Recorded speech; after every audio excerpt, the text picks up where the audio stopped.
friends, my name is Lindsay. I run the blog Books for Christian Girls, and welcome back to the little corner of the internet where I talk mainly about Christian fiction.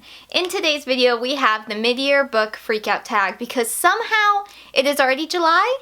Past the first week of July, we are officially in the second half of the year.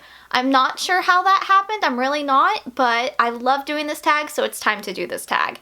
This is such a fun one because it asks all the important questions, I think, for the middle of the year check-in, like what are my favorite books, disappointing books, other books I need to get to before the year ends, and just so many fun questions. So we're going to go ahead and dive in. As always though, I will have full content reviews of all of these books linked in the description below if you would like to check them out. So with that, question number 1, I'm already just going to kind of finagle, and that is best book you've read so far in 2025. So here's the deal. I can't pick just one. I really can't. I have read, let me take that back. I am in the middle of my 150th book of this year, and that's kind of crazy. It's not a record for me. I've had a better year reading-wise, but this has been really nice. I got the Kindle Color Soft at the end of last year, and that has been revolutionary for my reading habits. So picking one book out of 150, technically 149 and 3/4, because I'm right at the end of it, yeah, that's really hard. I can't do that. So for Christian fiction, I have a list, and for clean fiction, I have a list. So let's start with Christian fiction. These aren't technically organized in any particular way, because that's just even more torture. These are just ones I really liked. I gave over 4 stars to. So, Leap Day in the Square by Erynn Mangum, one of my very, very favorite authors. Her newest book follows a girl named Lucy. It has the kind of enemies to more trope, I guess you could say, but it's just really good, fantastic faith content. Cannot wait for book 2. We also have Keep 'Em Flying by Nell Branum. This is a contemporary middle grade mystery that had just such a patriotic story to it and about history in World War II and like all the Rosie the Riveters, and I just loved a lot of different aspects about that. I also reread 2 books that I want to include because I just enjoyed them so much, and I reread them and I still enjoyed them. So one of them would be After Fashion by Turano. Potentially in my top 5 of books by this author because I just love Harriet. And then the main guy is just, he's a mess. Love him. But then also the one I am currently rereading, well, really listening to right now, would be A Lady's Guide to Marvels and Misadventure by Angela Bell. I am currently listening to the audiobook of this one with my mom, and she's really enjoying it. I am enjoying it so much again. It is such a good audiobook, but it's just such a good book with whimsical lightheartedness, but also has such a depth to it as well. And so I'm definitely thinking my rating of that one is going to be going up because, yeah, it's a really good one. For clean fiction, it is a slightly longer list because I've read a lot of fairy tale retellings, and some of them have just been phenomenal fairy tale retellings, so they need to be added to this best book list if you ask me. So, starting off with Ties of Legacy by Melanie Cellier, I gave this one 4.5 stars. It is part of her Kingdoms of Legacy series. Technically, it's book 1.5. And then I would also give, as kind of an honorable mention, Legacy of Glass by Melanie Cellier, because that is book 2 in the series that released. Book 3 is coming out in August. I cannot wait.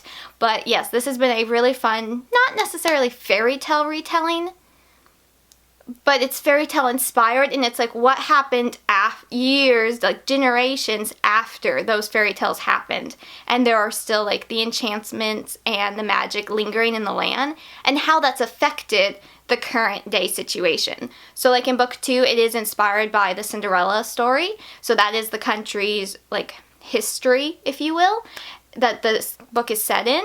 And because of all the Cinderella story parts, you have amazing glasswork comes from this country, but in this country you also have enormous pumpkins and then mice the size of horses. Very clever, very creative. I've been greatly enjoying this series. I also want to include Summer of the Summoned Sword by Sarah Beran. I gave this one 4.5 stars. I really liked book 1. I liked 3 and 4, but book 2 here, which technically can be read out of order slightly, I really liked this one. I liked the couple, even though it was a marriage of convenience trope, which is not my trope at all. I typically avoid that one like the plague. This author kept it so clean. It was so cute. I just loved how protective the male lead was. It is an obscure retelling that I wasn't familiar with, so if it reads like a fairy tale retelling, but if you're not familiar with it, you're not going to know all the details of it, but it was still greatly, greatly enjoyable. A Flash of Magic by Allison Tebo is kind of like a special bind-up book 4, if you will, of the Tales of Ambia series, and this is a fairy tale retelling book as well. Okay. Are you sensing a theme? Okay, I've read a lot of fairy tale retellings. I was keeping track, but I haven't updated that list in a couple months. It's fair to say I've read at least 50 fairy tale retellings out of that 150. I wouldn't say I'm at 70 yet, but I'm pretty close. But A Flash of Magic was so fun and such a must-read, in my opinion, for those who have read the other books in the series and enjoyed them, because the first book is a reluctant godfather, and we follow Brandy, who is a reluctant fairy godfather. And this is just a collection of just different letters and interviews, and it is just so humorous. I just love this world that the author has created, and I was just like giddy, just absolutely giddy about that book. Song of Vines by Deborah Grace White is technically book 6 in the series, so I liked it the most though, and I think it was because you had the build-up of everything for the whole series and all the different couples, but then that final one, I loved the male main character. He was the crown prince. Him and his sister's banter was so cute, but then also how he treated the main girl was fantastic, and this was a reverse retelling of Jack and the Beanstalk, and I just loved the main girl and her adventurous spirit and trying to do the right thing. It was a great ending to that series, so I gave that one 4.5 stars. Just Ella by Annette K. Larsen, I also gave 4.5 stars, but it's not actually a fairy tale retelling. It feels like one, don't get me wrong, but there is no magic, there is no actual fairy tale element, it just feels like one. And it is about a girl who is kind of being raised to become the crown princess and then, the queen of her country, because she is one of many daughters, and she seems to have the most, well, she has the best head on her shoulders out of all of them, but she ends up falling for the gardener, and that's just not gonna work. But things happen, more things happen, angst entails. I was so emotionally invested into this book. It is YA in the best possible way. A Wishful Hope by Sarah Beran is a Aladdin retelling, but slightly different, where our main girl is not a princess. She is the genie stuck in the lamp that our Aladdin main character finds. And this one had such a beautiful message of having hope and leaning on the Lord. It was kind of that light Christian content, but clean, so I put it in the clean fiction category, but I almost could say it could be either or. It was really good though. Soot and Slipper by Kate Stradling, I also gave 4.5 stars. I gave out a lot of 4 stars. I have not given 5s yet. I've rounded to 5 on Goodreads, but I've not actually given a 5-star yet. I imagine that will happen, probably. But Soot and Slipper by Kate Stradling was a Cinderella retelling, and it actually starts right when the main character, our Cinderella character, is sending her stepsisters and stepmother off to the ball. And you might think that's like half the book's already gone, but a lot of things happen, and it is super cute. It had my favorite elements of Cinderella, but then also some really unique ones, and I greatly enjoyed it. Speaking of Cinderella, we also have Mystery at the Midnight Ball by Kristen Niedfeldt, I think is how I pronounce the author's name. I gave this one 4 stars. This is a non-magical Cinderella retelling that had some political intrigue and kingdom things happening, but also just a really sweet friendship and romance, because our main girl and the second prince of the kingdom, they used to be best friends, but then the stepmother interfered, as she does, in a Cinderella book, and they have not seen each other for 8 years, but they have recently reconnected because of circumstances, and yeah, it was really good. I love the idea of mysteries. I love the idea of midnight balls. I love Cinderella. So it was just such a good blend of all of them. I would love, just for any authors out there potentially watching this video, I would love to see more fairy tale retellings with mystery aspects. I didn't even think of that as a possibility, but I love that. And I thought of it because of this book, because you have a little bit of that. I would totally eat up mystery fairy tale retelling books. Oh, that would so be my thing. And then finally, I'm also going to include I Wish I May by Adelyn Berlingstein. I give this one 4 stars. This is, you could say it has nods of Cinderella. We are sensing a theme. I love Cinderella books. I really truly do. They are just so much fun. But you could say there are nods and influences of Cinderella, but the main part of the story is following Zelda, and she is a fairy godmother in training at a boarding school for fairy godmothers in training. And so she gets her first award, her first godchild, and it turns out it is the Crown Prince, and he has a very difficult wish for her. And so they have a friendship that grows to more, and it was just really enjoyable. I liked a lot of different elements about it. And so those are my favorite books of the year so far. I can't just pick one. I'm Lindsey, that just doesn't happen, but these are all top contenders. I cannot wait to make my favorites video for the end of the year because, ooh, there's gonna be some good books in there. Question number 2, best sequel you've read so far in 2025. Currently, I don't feel like I have one for Christian fiction, because when I think of best sequel, I want ones that are like just as good as the first book or even better. And I don't feel like I've had that yet for Christian fiction. I honestly suspect that Erynn Mangum's new book, Flag Day in the Square, which is going to be like the second book in the series to Leap Day in the Square, I feel like that one has a really high possibility of being that way. But currently, I haven't read that one yet. I don't have a release date for that one as of filming this on Wednesday, July 9th. I'm looking forward to that one. So I think that one might be there, but haven't read it yet, so I don't know. For clean fiction, though, I'm going to go with the sequels to The Reluctant Godfather by Allison Tebo. I have read The Reluctant Godfather 3 times, and now I have... Hang on, I'm going to see... Where did that come from? Anyway, for clean fiction though, I would say the sequels to The Reluctant Godfather by Allison Tebo. I read this book many years ago with the intent to continue on with the series, and I never did for some reason. And then I read it again a few years later to read the rest of the series, and I never did. So this year I made it a priority, and look, I finally did it. So book 1, The Reluctant Godfather, has 3 official sequels, if you will, right now, and so all of those were absolutely delightful. Flash of Magic was particularly fantastic, but A Royal Masquerade, Poppy's Peril were the books 2 and 3, and they were really just as good as well, so.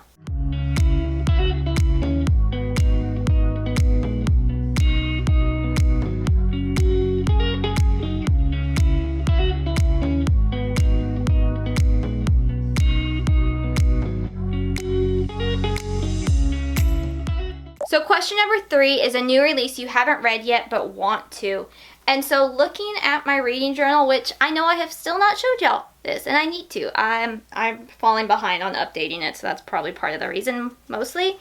I'm trying to think. I'm looking forward to reading Tides of Dust by Deborah Grace White, but I know that's like a prequel book to her new series, and her new series doesn't have an official release date yet. She put it out for like a year because her family's in the process of moving to another country, so totally understandable. But I want to read that one closer to when that new series is going to start. So yes and no to that one. Elsewise, Snowbound by C.J. Brightly. I've enjoyed other books by that author, so I really want to read that one. That's going to be a retelling of East of the Sun, West of the Moon, I believe. So I want to get to that one. And then elsewise, I feel like there's other ones, but I think those are really the top ones that I am wanting to get to as soon as I can. Looking at my list though, I feel like I have read the majority of the ones I am interested in already. Like I've been staying pretty good on top of that, at least the ones that are like highly anticipated for sure, so probably those 2. Question number 4, most anticipated release for the second half of the year. For Christian fiction, it is definitely without a doubt going to be Flag Day in the Square by Erynn Mangum. I've already talked about the first book in this video 3 times, I think now, so yes, definitely looking forward to that one. And then for clean fiction, I'm going to mention 2 books. One of them is tentatively currently scheduled for August 5th, and that is Tangle of Iron and Feathers by Sarah Beran. This is part of a series by her I have absolutely been enjoying. I cannot wait for this one. It's a retelling of Mulan and the Goose Girl, which those 2 I think are going to work so well, and I cannot wait to see how this author does it. And then I'm also going to say Legacy of Thorns by Melanie Cellier. This is Daphne's story, and if you've read book 1 and 2 of this series, you've seen her before, and I cannot wait for her story. It is going to be Sleeping Beauty inspired.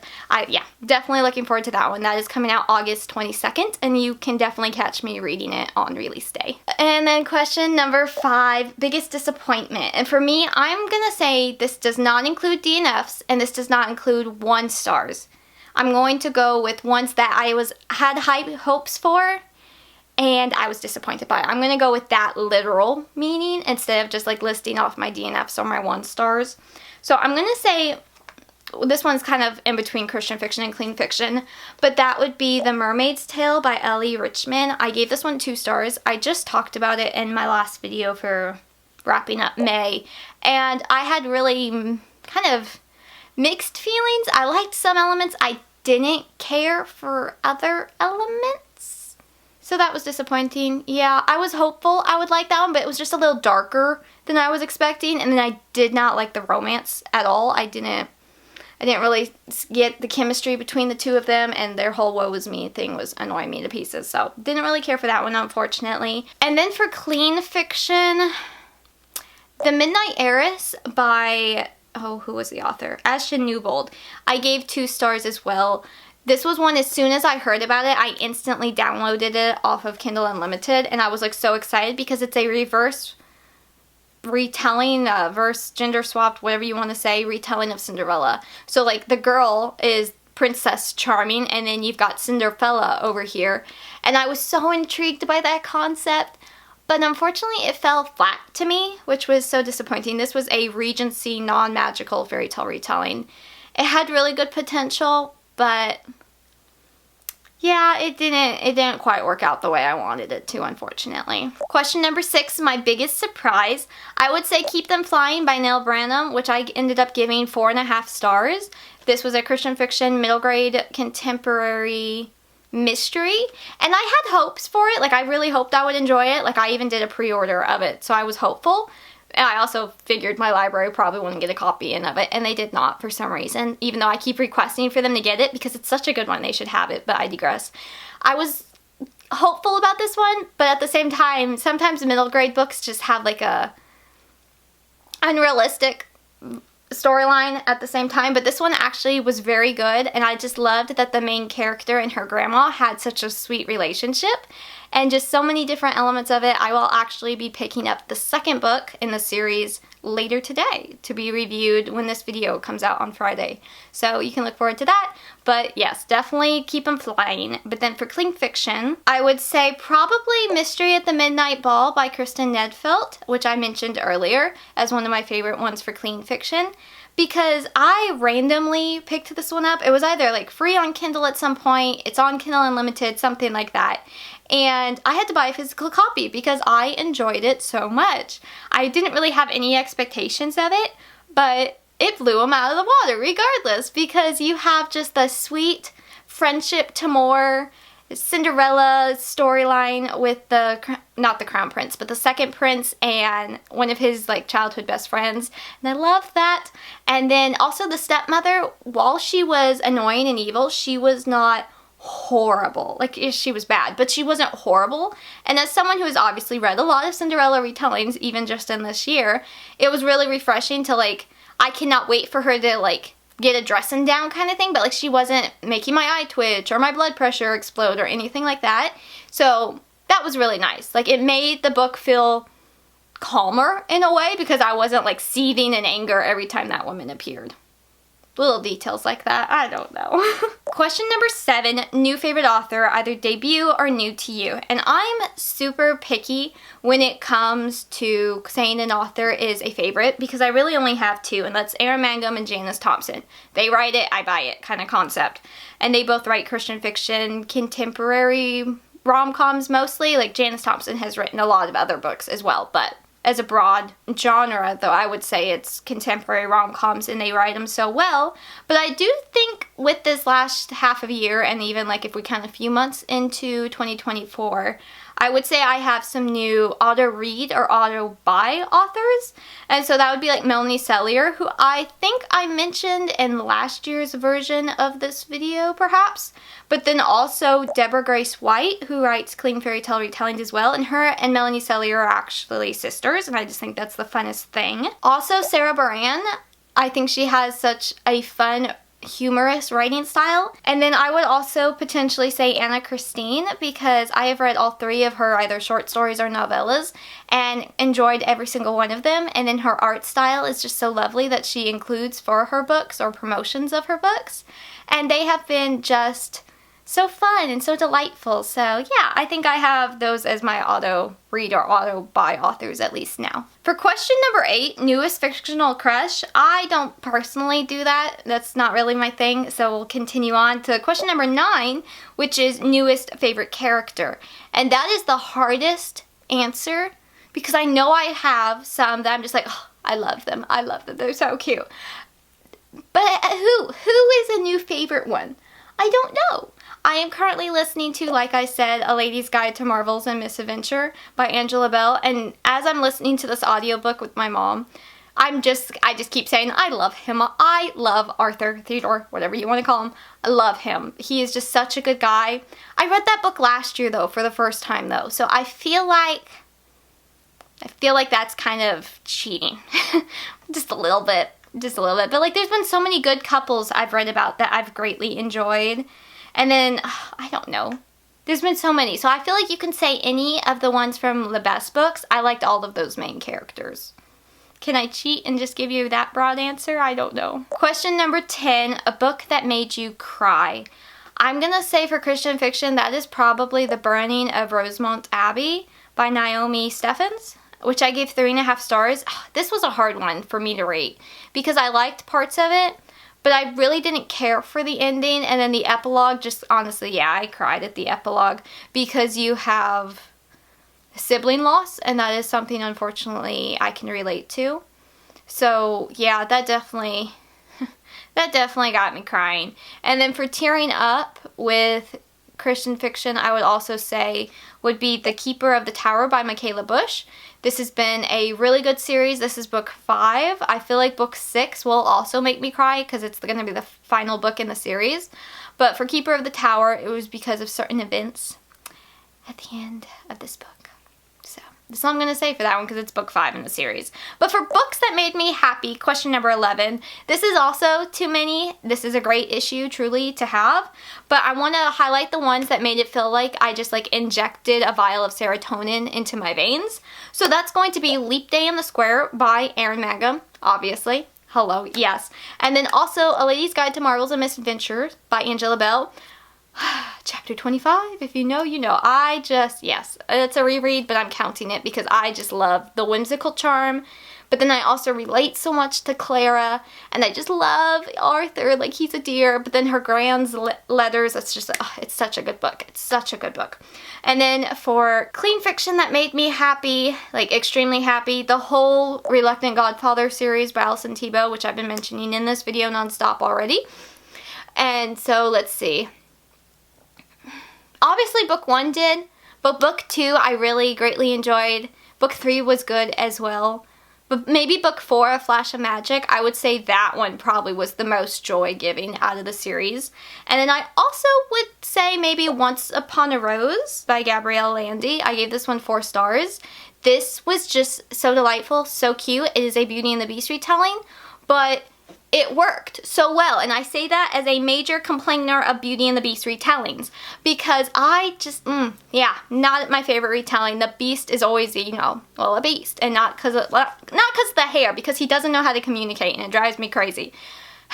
But this one, they knew each other prior. They had a positive professional relationship, and then he proposes marriage to her, and she logically thinks it through and is like, that's actually a really good idea. Sure, I'll marry you. And they were adorable together. I love my little feisty librarian female main character, Beatrice, and then the main guy was pretty good too. They were just really cute, so that one made me happy, and it's just bookish. And then there's a baby dragon, so like, what's not to love? What's not to love?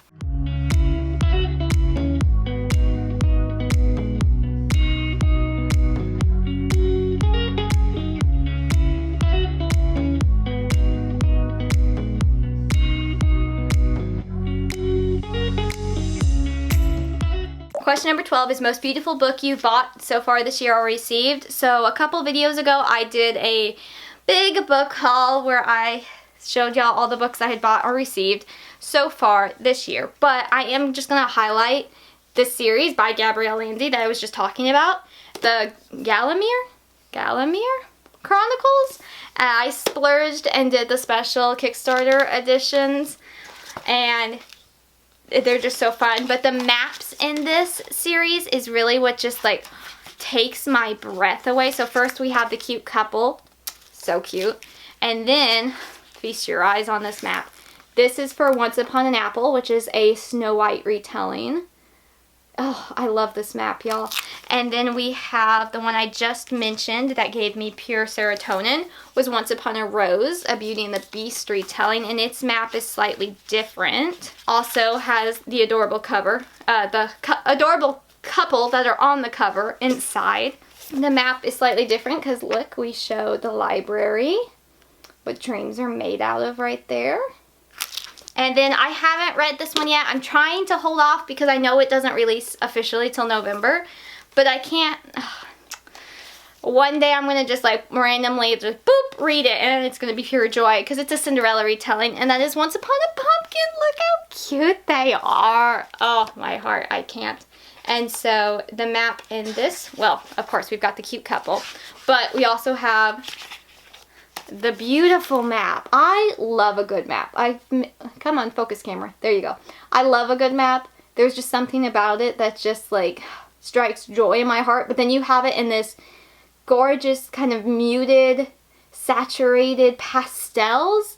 And I'm swooning. I really am because they're gorgeous. Have y'all noticed I had to, with my little Daisy plushie, I had to encroach on her and do my fairy tale retellings because I've got to reorganize things, but we're going to do that in some video coming up. I don't know what. I don't know when. That was the correct answer. I don't know when I'm going to post that video, but we need to do it because we got books to organize. And then question number 13, the last one for this tag, would be, what books do you need to read by the end of this year? And so, unfortunately, it is always, as I answer, too many.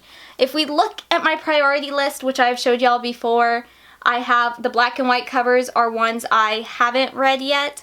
So there's 29 of those. And then I have read 32 of the other ones, which are the ones that have them done in color. And this was an idea I had to try to keep myself motivated to read the books I need to get done. I own quite a few of these, so I wanted to do better. And I feel like that's not too shabby. I, however, also know myself that I do a smashing job in the first quarter of the year sticking with goals, and by my birthday in June, I have fizzled out. And unfortunately, we are facing that dilemma here. So I am trying to make myself read at least 3 of them now a month. Obviously, I want to read more, but I'm working with what I got. Somehow, I don't know how we're already at the middle half of the year. I really don't.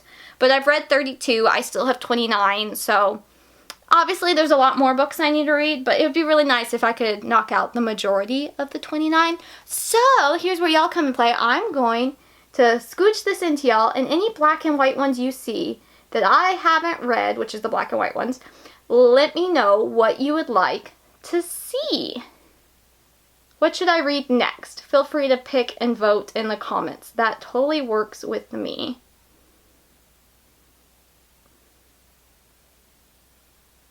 Okay, did y'all get a good look? Okay, so some options for that. There's so many. I feel like a few of these are very fallish, so I'm going to wait till the fall to read them. Because, like, we have the Blades of Akhtar, Book 1, Dare. I know everyone loves that series. And then the Resistance, which is the Ilion Chronicles by J.L. Knight. I definitely want to start those series, but I feel like I'm going to want to binge them. So I don't know. I don't know which one to read first. That is always my dilemma, because like if you like one, you like the other usually. So I don't know which one to start with. So yeah, lots of potentials. A lot of these feel fallish that are left to me. So I'm trying to think about which ones don't feel fallish and read those now here in the summer. Is the theory?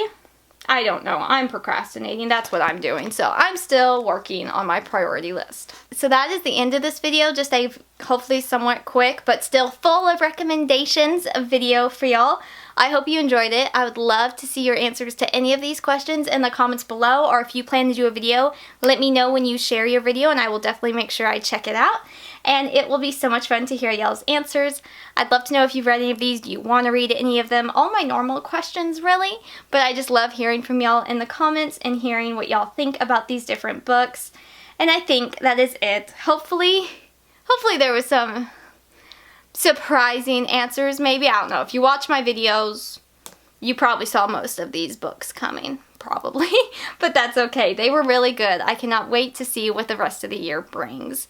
Thank y'all so much for watching. I hope you have an absolutely lovely rest of your day. I am Lindsey from the blog booksforchristiangirls.blogspot.com, where there is a new review every Wednesday and Friday.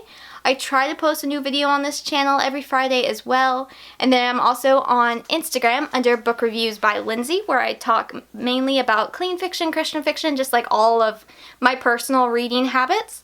And then I'm also under Books for Christian Girls, where I only talk about Christian fiction. And I will see y'all here, there, and oh wait, no. I'm somewhere else. Where am I? I'm on TikTok and Goodreads and Facebook. There. Then I will see y'all here, there, and everywhere. I hope y'all have an absolutely lovely rest of your day. Bye!